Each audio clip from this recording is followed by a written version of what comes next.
ஒரு நாடு. அந்நாட்டு மக்கள் ஒரு தலைவரை தேர்ந்தெடுப்பார்கள்.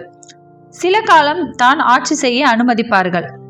ஆட்சி காலம் முடியும் போது பதவியிலிருந்து இறக்கி பக்கத்தில் உள்ள காட்டிற்கு கொண்டு போய் விட்டுவிடுவார்கள்.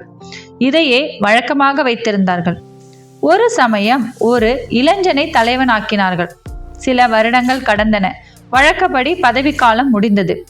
அவரை அழைத்து கொண்டு காட்டிற்கு சென்றார்கள். ஆனால் அங்கு காடு இல்லை, அழகான ஒரு ஊர் இருந்தது.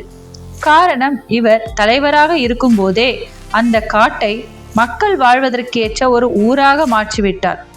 இந்த சிந்தனை தான் எல்லோருக்கும் வேண்டும். நமக்கு என்ன வேலை கொடுக்கிறார்கள் என்பது பற்றி மட்டும் சிந்திப்பவர் தலைவர் அல்ல. வருங்காலத்தையும் எண்ணி எப்படி சிறப்பாக செய்ய வேண்டும் என்று சிந்திப்பவர் தான் சிறந்த தலைவர். வேலையை வேலையாகவே நினைக்கும் வரை அது சுமை.